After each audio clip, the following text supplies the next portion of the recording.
Les tests de la Gazette vous sont présentés par Explorer. Du pilotage aux sensations, de la machine à l'émotion, l'aviation de loisirs au cœur de l'aventure. Bonjour, aujourd'hui pour la Gazette, nous avons essayé l'Albatros sur l'aérodrome de Cholet, toujours, puisque Montaigu est toujours sous les eaux. Et bonjour tout le monde. C'est hyper stable, on touche à rien. Ça décroche tout doucement. Un petit virage pour la Gazette. Oh, putain. Il y a un parachute. Oui.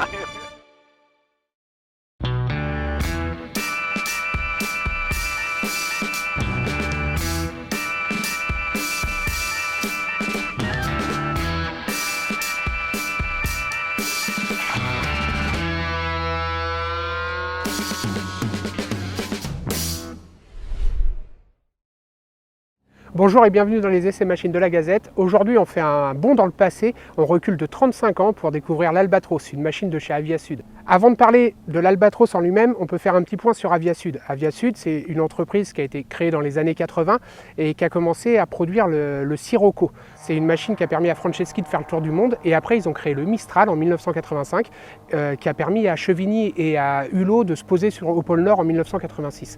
Donc en fait, Aviasud, ça a une image d'aventurier. En voulant accéder au plus grand public, ils ont créé en 1992 l'Albatros, qui correspondait davantage à un ULM destiné à tout le monde. L'Albatros est sorti en premier lieu en train classique avec une roulette de queue à l'arrière et après a évolué sur une version en tricycle avec la roulette de nez. L'Albatros est un ULM à l'ancienne, de sa forme, du fait que le moteur soit propulsif, le moteur est placé derrière et l'hélice est placée derrière et tout ça, ça donne une image un peu old school, un peu vintage. Il y en a très peu aujourd'hui à voler et du coup ça a été une chance pour nous de pouvoir l'essayer. Celui-là est motorisé avec un 582. Il peut être aussi en 912 80 chevaux, mais il a été plus répandu avec le 582. Donc petit détail technique sur ce moteur, on a une hélice en croix de Saint-André, une hélice où les pales sont resserrées, ce qui va permettre de pouvoir replier les ailes très facilement. On a juste à mettre l'hélice à la verticale et on va pouvoir replier les ailes sur le fuselage et gagner une place importante dans le hangar. Donc un 582, ça a une puissance de 65 chevaux, donc il ne faut pas en demander beaucoup à cet avion. Vous n'allez pas avoir les performances d'un VL3 en volant sur un Albatros. Donc ça va croiser à 100 km/h, ça monte, c'est un taux de montée tout à fait raisonnable. Enfin voilà, on n'a pas des grandes performances, par contre c'est un plaisir de voler dans une machine simple et atypique. C'est une machine qui est tout à fait pilotable, accessible à un jeune pilote. D'accord, ça a souffert d'une réputation, mais c'était de la marque Aviasud parce qu'on a entendu tout et n'importe quoi sur les modèles qui sortaient. C'est aussi les créateurs d'Aviasud, des gars qui se sont tués pendant les essais machines. Enfin voilà, il y a eu toute une publicité autour d'Aviasud qui a fait que les machines étaient risquées. Finalement, on se rend compte que pas du tout. L'Albatros, c'est un appareil très fiable, qui est très facile à piloter et il n'y a rien de... Enfin, c'est très rassurant, il n'y a rien de dangereux à voler là-dessus, quoi.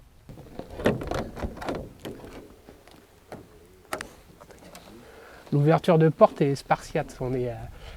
Tout est dans la simplicité. On est là pour voler, on n'est pas là pour avoir des fioritures. Donc voilà, c'est un Lexan qu'on tord et qu'on tient avec une canne de toile de tente et ça fonctionne très très bien. Encore une fois, on retrouve à l'intérieur, mais comme dans tous les ULM finalement, l'intérieur est souvent l'équivalent de l'extérieur. Donc la machine est très simple d'extérieur, l'ouverture des portes est très simple, il y a un charme de l'essentiel en fait. On vole avec l'essentiel et ben on retrouve ça également à l'intérieur du cockpit, sur la planche de bord. Il n'y a pas de fioriture, tout est très simple.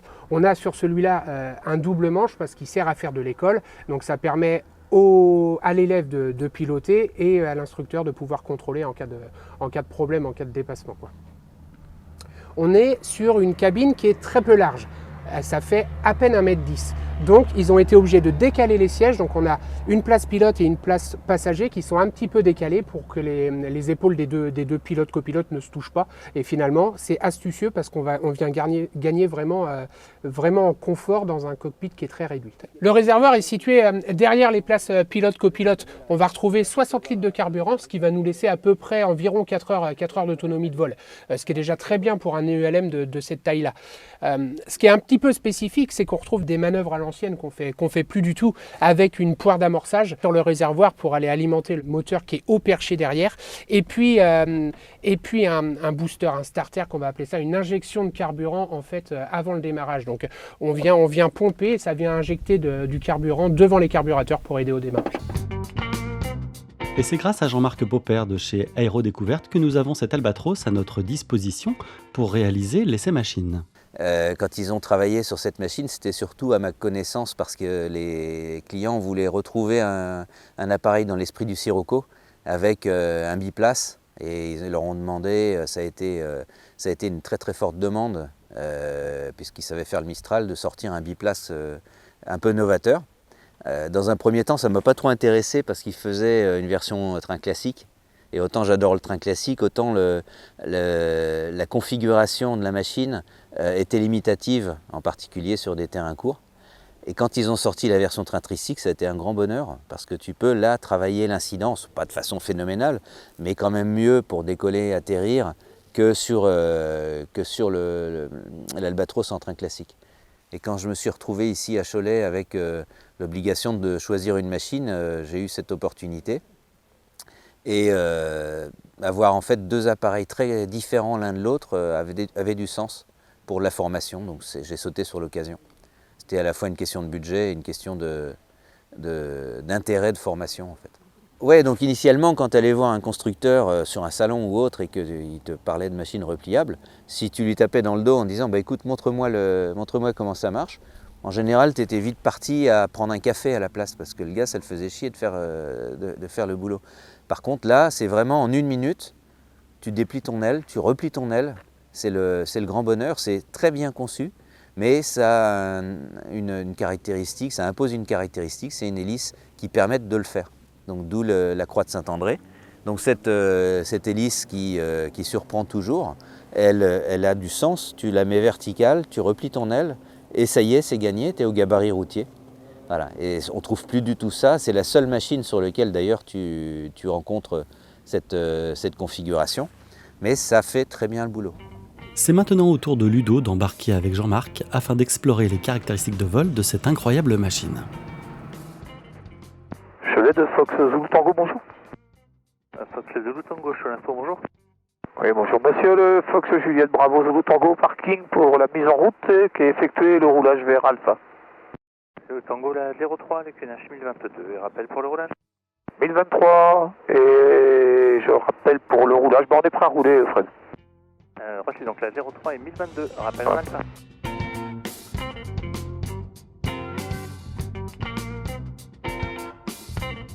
On s'assoit facilement dedans. On a l'impression d'avoir beaucoup de place parce que les deux sièges sont décalés. Le siège de droite est plus reculé que le siège de gauche. Donc les épaules ne sont pas au même niveau. Donc ça libère énormément de place. Alors on peut se serrer un peu à gauche. Ouais, on passe bien à l'écart, tu connais de toute façon. Hein.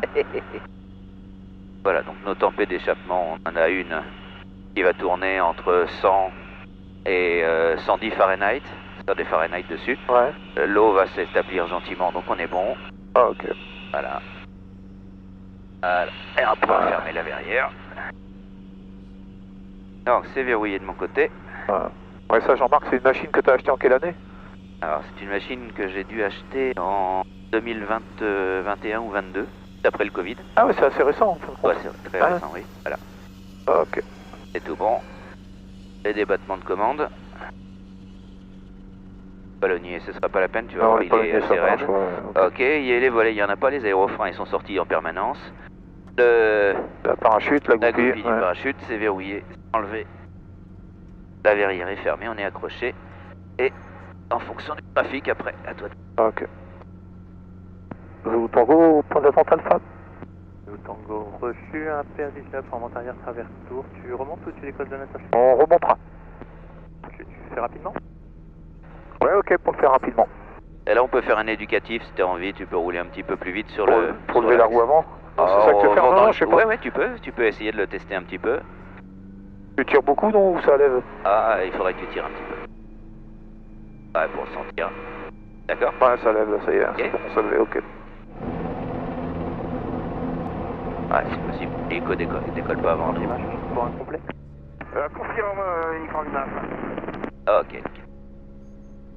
Zulu Tango pour le décollage. Zulu Tango, le vent du Nord 4 nœuds. Allez, on est parti. Je mets un fond, ok. Puissance disponible. Avant. Voilà. Donc là, ton nez va se lever. Dès qu'il est levé, tu le maintiens. Tu cabres pas plus que ça. Pas plus, voilà, tu attends. Okay. Cabre pas plus, sinon on va frotter le cul par ça. Et c'est parti. Alors, on est en l'air. Nickel. On reste avec ce régime ou on ralentit? Ouais, très bien pour l'instant. Ouais, ok. Monter jusqu'à 800 bah, pieds ça comme monte bien, ça. hein. Je suis surpris, moi, tu me disais que ça allait pas monter trop vite, mais on monte bien là, quoi. On est à 550 pieds minutes. Oui, il y avait un beau taux de montée, contrairement à ce que Jean-Marc nous disait avant de partir en disant que ça allait monter péniblement. Non, non, ça monte tout à fait correctement à 500 pieds minutes, à 6400 tours, on montait très bien, il n'y avait aucun problème.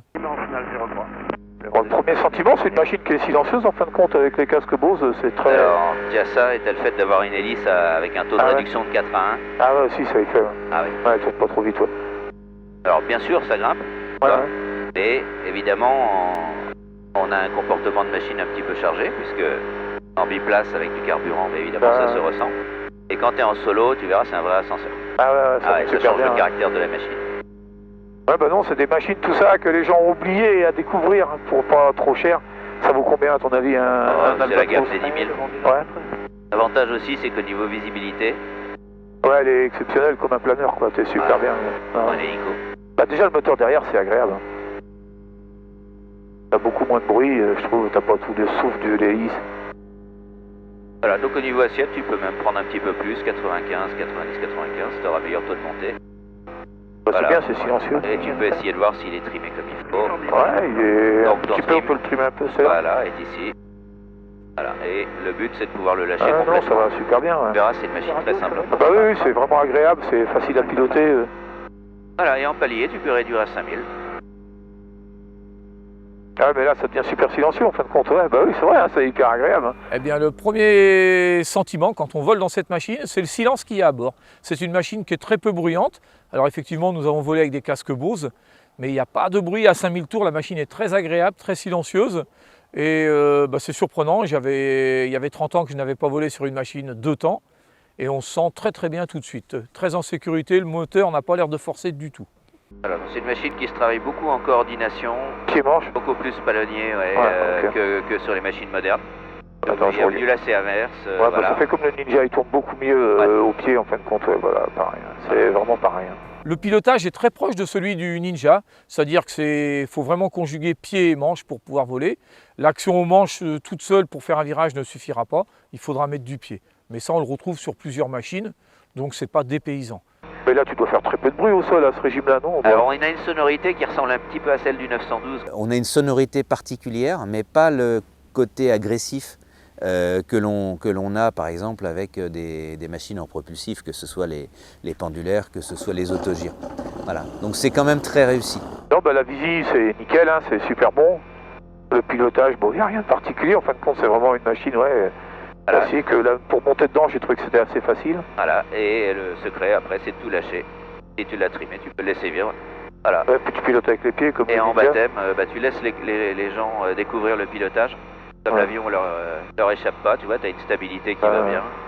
Bah, moi, je leur dis, tu peux parler, tu lui dis tourne à gauche, puis comme ils se rendent pas compte que tu bouges du pied un peu, toi, tu fais ça, et là, tu vois, il va tourner tranquille à gauche. Voilà. Voilà, les pieds sont un peu plus durs que sur le Ninja, mais c'est très très proche au niveau pilotage du Ninja. Hein, non, c'est le bruit, je suis agréablement surpris par le bruit, c'est très silencieux avec ce moteur dans cette position. On va remonter à 1400 pieds comme tout à l'heure, et puis on va regarder les vitesses, mais c'est un peu toujours pareil, c'est 90-100, 90-100 et 90-100 quoi. Exactement. Ouais, ça. Et il décroche à combien? On peut faire un essai de décrochage ou pas? Bien sûr. Voilà, puis un truc qui est quand même magique aussi, c'est que là-dessus on peut mettre un brin de laine. Ouais, bah oui, y a Ouais. pas de... bah oui, c'est marrant, tu peux, ouais. Je sais pas si on le voit à la caméra, mais on voit que le brin de laine, on le fait aller où on veut, comme sur un planeur. Voilà, exactement pareil. Et il en reste beaucoup des Albatros à ton avis en France, non? Oui, Ouais. tu en trouves pas mal, beaucoup en train classique. Le problème du train classique, c'est que c'est limitatif au niveau des distances de décollage. En fait, tu peux pas cabrer, Ah ouais. tu peux pas travailler l'incidence, alors que le train tricycle, il était intéressant pour ça. Et tu peux pas lever la queue, prendre ta vitesse et hop, et non, ça marche pas comme ça, quoi. Ah, tu peux essayer, tu peux le faire, mais effectivement, à partir du moment où tu vois l'obstacle arriver, si Ah jamais ouais. tu as un terrain vraiment court Ah ou oui, tu peux pas... limitatif, ouais, je t'es comprends ce que bloqué tu veux par dire. ton incidence. Mais c'est ce qu'on doit faire normalement, ouais. Bon, je vais réduire à 5000, 5-5. Ok, bah écoute, je te laisse évoluer Ah, dans bah, le secteur. ok. Bah non, on va essayer, on va commencer Déjà. par essayer le décrochage, comme on est haut, j'y vais tout doucement, je ralentis le moteur, et puis on va y aller. Alors on est à 90, on arrive à 80. Voilà, et tu peux l'exploiter. Allez, c'est bien à plat. 03, je la rappelle au point d'attente d'être Ah, ça vibre un peu. Voilà, tu vois, tu mets tes manches ok. à compte, donc il partira sur une aile. Tiens-le bien au pied. Attends, je voulais voir si je pouvais... Ouais, Attends, ah ouais, tu penses que tu peux descendre dessous? Parce que là, on sent qu'il secoue, Ouais. il en veut plus, là. Voilà. Attention, comme tu as du manche à contre, il va partir sur un aileron. Voilà. Et si tu l'amènes en butée, il va décrocher. Voilà. Hop. Ouais, c'est assez gentil, mais il prévient beaucoup parce qu'il se met à osciller d'avant en arrière, donc il n'y a aucun problème. Tout à fait. Eh ben, impeccable, il n'y a pas de Et tu problème, vois donc qu'en c'est fait. parachutage, On remet du moteur, il repart tout de suite, ouais, voilà. et tu vois qu'en parachutage, hein, on perd quand même de latitude. Ah, Si bah on ouais, laisse comme comme à ça, chaque on fois, peut aller ouais. jusqu'au sol. Ok. Et puis tu peux faire des virages serrés, pas de problème.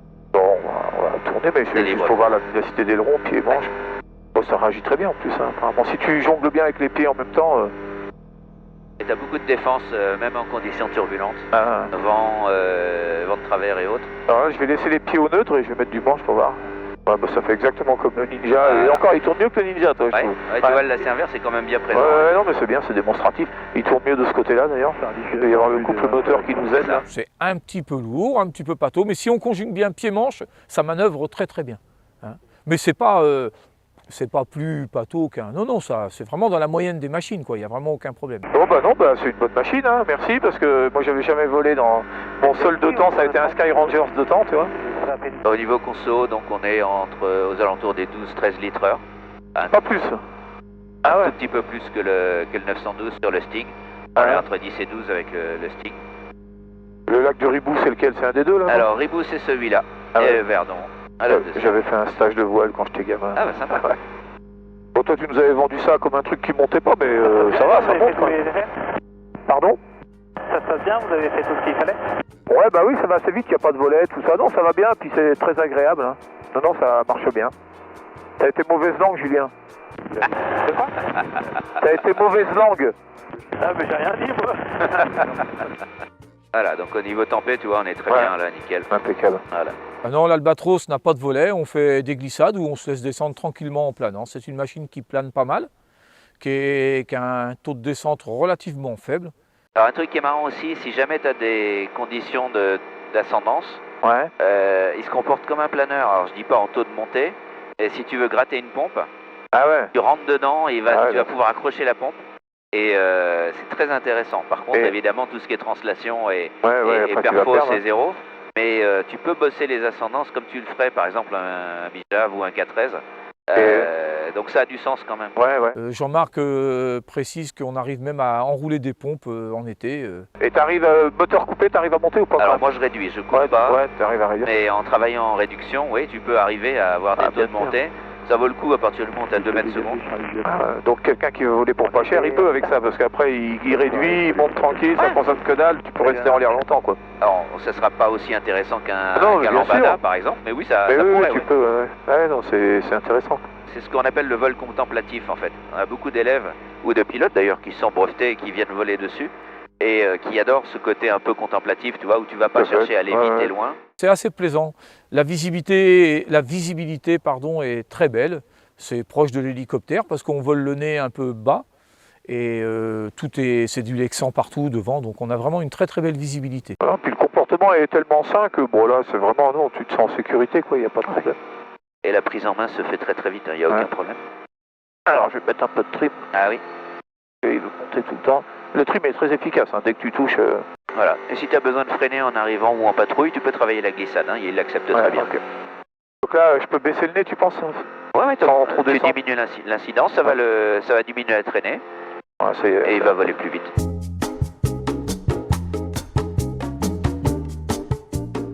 Il était bien là le vrai bonheur, retrouver l'essence même du vol, se laisser porter par les vents, savourer l'instant. Et grâce à l'Albatros, cette machine biplace, ce plaisir devient encore plus convivial car il se partage à deux. Ça va là, c'est pas trop? Ouais, tu sais, au-delà de 90 degrés, j'ai peut-être peur, mais avant... Non, non, ok, bon bah non, je veux pas. Moi Tu j'aime peux pas y les aller. gens qui vont trop fort, tu sais, Non, non. T'as la sans prévenir, là, machine. je veux pas. Tu veux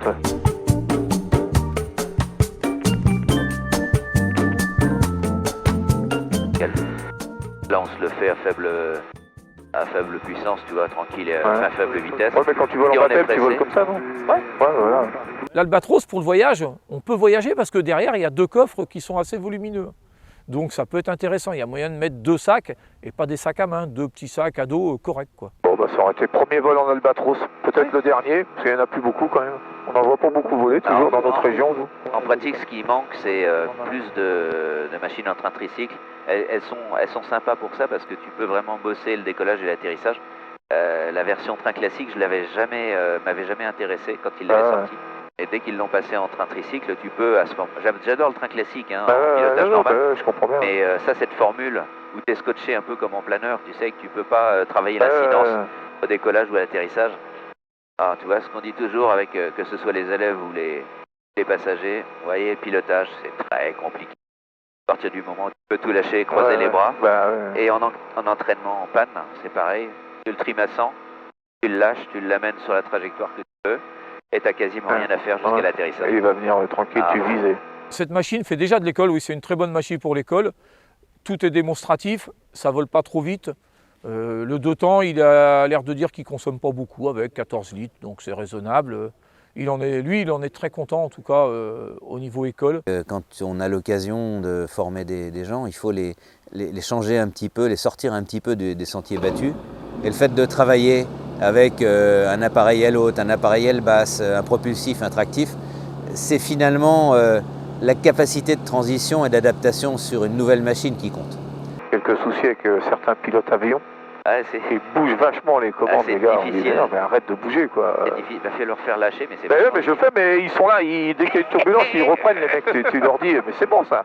Et regarde, tu fais avec les pieds, tu fais ce que tu veux.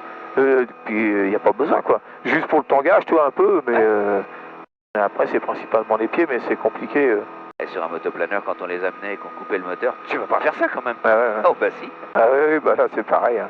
Moi je continue à faire mes pannes de moteur coupés, bah je les faisais parce que j'ai arrêté, mais je coupais vraiment le moteur et les gars ça leur fait bizarre quand même. Ils sont, je dis ouais, tu vois, c'est pas le même bruit, mais le jour où il va s'arrêter, ça sera comme ça. T'es content de savoir faire. Ouais, voilà, exactement. Tu penses que je peux réduire là ou c'est trop tôt? Sans problème. Ouais. T'as un plan qui va bien là. De toute façon, si tu arrives sur un plan fort, tu as encore moyen de faire de la glissade. Hein, ouais.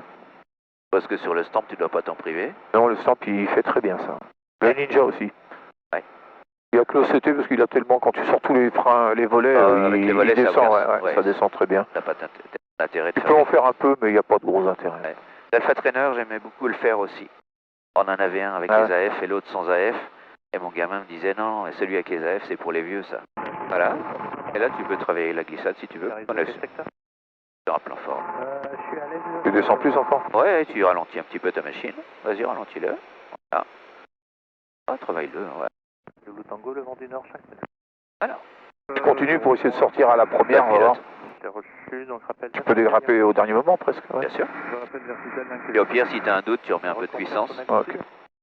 Ça va le faire. 1800 pieds. Je suis 9022. Ok, merci. Donc papa, donc pour info, un ULM multi-axe qui revient vers la verticale à 1800 pieds. Voilà. Donc tu le maintiens légèrement cabré sans exagérer. Ou au pire, si tu y arrives, bah, tu peux freiner là, tranquille. Le pilotage, il y a un peu de lourdeur en tangage à l'atterrissage. Le propriétaire nous signale que c'est à 2. Tout seul, le manche redevient relativement léger. Mais à 2, il faut tirer un petit peu, même s'il est bien trimé, pour pouvoir l'arrondir. Mais il n'y a pas de piège, ça s'arrondit tout seul. Voilà, de toute façon, au pire, si tu cabres un peu trop, tu risques juste de te frotter le patin derrière. Ouais, mais si on peut éviter. Ouais. C'est une machine qui va bouffer un tout petit peu de piste parce qu'on ne peut pas énormément la cabrer parce qu'autrement la queue va taper en premier. Le sabot de la dérive arrière est assez bas, donc on est obligé de le rester avec un angle relativement faible de cabré. Alors que la machine accepte un angle plus cabré, mais à ce moment-là, on tape la queue en premier. Ça fait un espèce de bruit métallique. Ouais, bah, sur les Calidus, ça le fait très souvent. ça surprend, mais bon, on sait qu'il y a un patin, c'est courant sur les Calidus. Ouais, voilà. C'est fait pour ça. Eh ben, nickel. Merci Jean-Marc. Eh ben, je t'en prie. Je vais dire Jean-Pascal. Zulu Tango, la piste est dégagée. Un grand merci à Jean-Marc Popper d'Aérodécouverte pour cette superbe balade en Albatros 582. Cette machine atypique est à redécouvrir tant sa simplicité offre des sensations uniques et un vrai plaisir en vol. Eh ben, merci beaucoup. Je t'en prie. Donc la coupure, tu coupes tes servitudes et l'allumage. C'est à découvrir parce que c'est des machines petit budget, donc les gens qui n'ont pas trop de budget peuvent regarder ces machines-là. Et comme le Jet Fox, comme tous ces types de machines, peuvent l'acheter à plusieurs. Et pour une modique somme, ils vont pouvoir trouver un Albatros dans un état correct. Par contre, il faut regarder parce que c'est des vieilles machines et on peut en trouver des machines en mauvais état et des machines très bien entretenues. Donc voilà, c'est des machines, il ne faut pas avoir d'a priori en se disant on va se tuer, on va... Non, c'est des machines qui permettent de voler en sécurité. C'est des machines qui peuvent se retrouver sûrement entre 8 et 12 000 euros quoi, maximum. Il n'y a vraiment aucun souci pour voler sur un albatros dès la sortie d'école. Petite conclusion, toujours la même chose, essayez les machines, allez l'essayer, allez essayer un albatros. Si ça rentre dans votre budget, allez l'essayer.